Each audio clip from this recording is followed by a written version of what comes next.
கர்த்தருடைய பரிசுத்த நாமத்திற்கு மகிமை உண்டாவதாக. இந்த நாளிலே தேவனுடைய வாக்குத்தத்த செய்தியை நாம் கேட்கப் போகிறோம். ஆண்டவர் இந்த 3 மாதமும் நம்மை கரம் பிடித்து நடத்தி வந்தார். அவருடைய கிருபை நம்மோடு கூட இருந்தது. கர்த்தருக்கு ஸ்தோத்திரம்.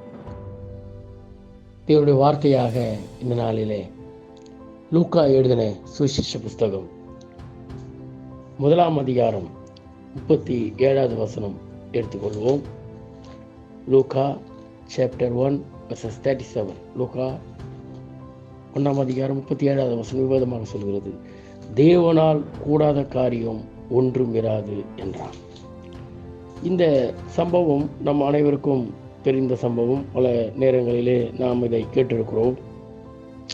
ஆனால் ஆண்டவர் இந்த மாதம் நம்மை பார்த்து சொல்கிற வாக்குத்தத்த செய்தியையும் கூட நாம் இதிலே பார்ப்போம். தேவனாலே கூடாத காரியம் ஒன்றுமில்லை என்றான். நீங்கள் நல்லா வைத்துக் கொள்ளுங்கள். தேவனாலே கூடாத காரியம் ஒன்றுமில்லை.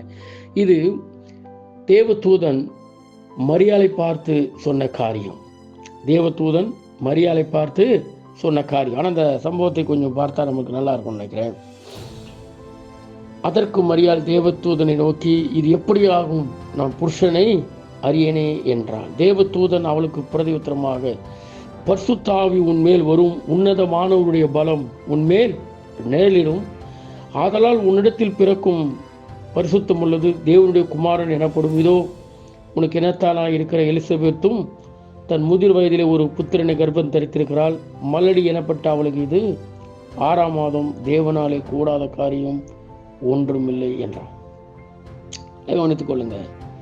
தேவதூதன் மரியாளிடத்தில் தோன்றி மரியாளுக்கு முன்பாக சொல்கிறான், நீ பயப்படாதே, நீ தேவனிடத்தில் கிருபை பெற்றா. இதுவரை மரியாளுக்கு ஓகே, நல்ல காரியம் தான். மரியாளுக்கு நல்ல செய்தி, சந்தோஷப்படுற செய்தி, விசுவாசிக்கிற செய்தி.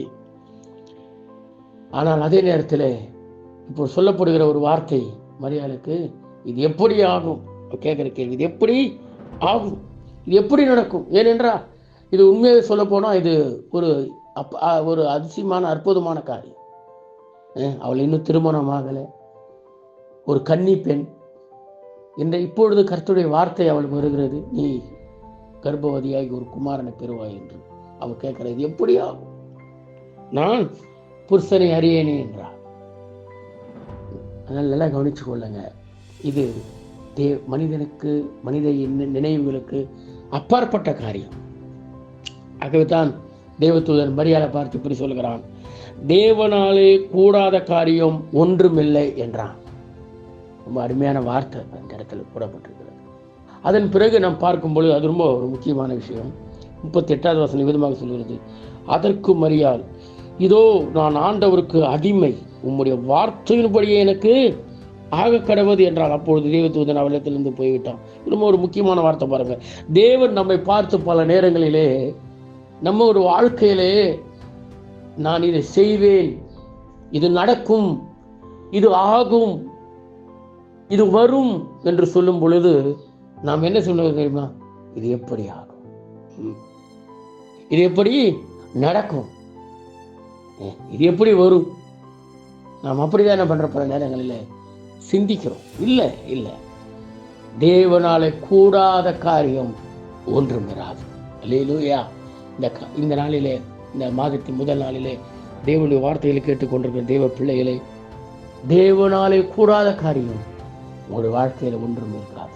யோசித்துக்கோ. அதான் ஆண்டவர் சொல்றார், இது சாத்தியமில்லைதான், இது நடக்காது மனிதனால் அல்லது உங்களுடைய சூழ்நிலையால். ஆனால் என்னால் ஆகும், தேவனாலே ஆகும். ஏனென்றால் அவர் வானத்தையும் பூமியையும் சிருஷ்டித்த கர்த்தர். ஒன்றுமில்லாத நேரத்திலே அவர் தம்முடைய வார்த்தையினாலே வானம் உண்டாக கடவுது என்றார், பூமி உண்டாக கடவுது என்றார். பூமியில் உள்ள யாவும் இருளும் வெளிச்சத்தையும் நாம் காண்கிற சகலவற்றையும் சிருஷ்டித்த தேவன். அவர் இல்லாதவைகளை இருக்கிறவையில் போல அடைக்கிற தேவனாயிருக்கிறார். ஆக அவரால் ஆகும். நான் பல நேரங்களில் அதை விசுவாசிப்பதிலே தடுமாறுகிறோம். பாருங்க, இது எப்படி ஆகும்? எப்படி நடக்கும்? எப்படி கிடைக்கும்? எனக்கு எப்படி வரும்? நான் எப்படி நல்லா இருப்பேன்? எனக்கு எப்படி சுகமாகும்? டாக்டர் சொல்லிட்டாங்க.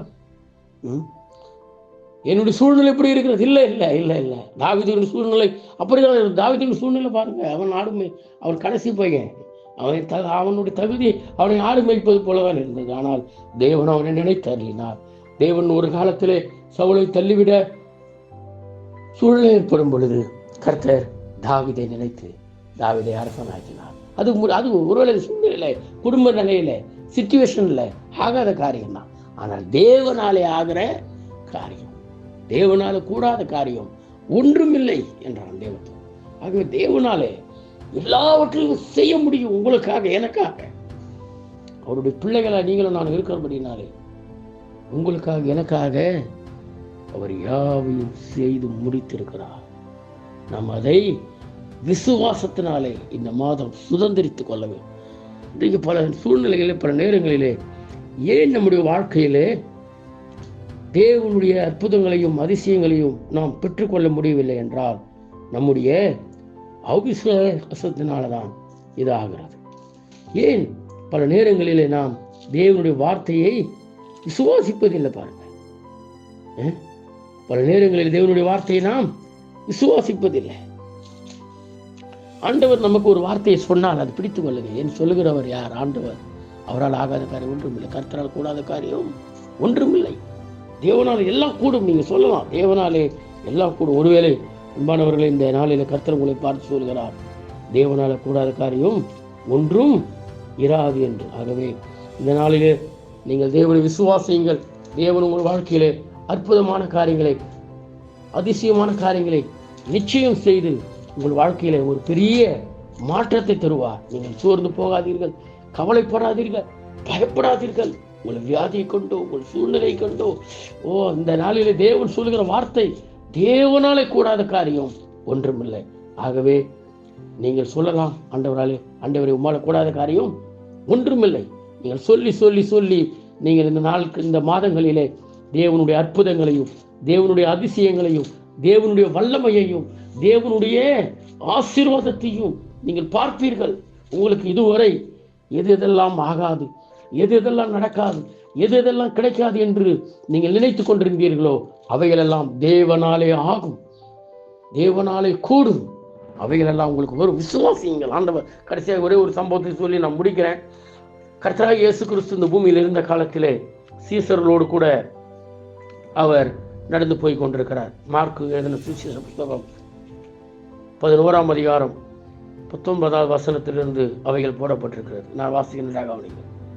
சாயங்காலமான போது அவர் நகரத்திலிருந்து புறப்பட்டு போனார். மறுநாள் காலையிலே அவர்கள் அவ்வழியே போகும்போது அந்த அத்திமரம் வேரோடு பட்டு போயிருக்கிறதை கண்டார்கள். பேதுரு நினைவு கூர்ந்து அவரை நோக்கி, ரபி, இதோ நீர் சபித்த அத்திமரம் பட்டு போயிற்று என்றார்கள். இயேசு அவர்களை நோக்கி, தேவனிடத்தில் விசுவாசம் உள்ளவராக இருங்கள். எவனாகிலும் இந்த மலையை பார்த்து நீ பெயர்ந்து சமுத்திரத்தில் தள்ளுண்டு போ என்று சொல்லி தான் சொன்னபடியே நடக்கும் என்று தன் இருதயத்திலே சந்தேகப்படாமல் விசுவாசித்தால் அவன் சொன்னபடியே ஆகும் என்று மெய்யாகவே உங்களுக்கு சொல்லுகிறேன் என்றார். என்று சொல்றாரு. இயேசு கிறிஸ்து ஒரு வழியாக நடந்து போகும்போது அவருக்கு பசி உண்டாயிற்று. அத்திமரத்தில் ஒன்றும் இல்லை. ஆகவே அந்த அத்திமரத்தை அவர் சபித்தார். ஆனால் மறுநாள் அதே வழியாக வரும்பொழுது பேதுரு அந்த அத்திமரத்தை பார்த்து நினைவு கூர்ந்து, ரபி, நீ சபித்த அத்திமரம் பட்டு போயிட்டு என்று சொல்கிறார்.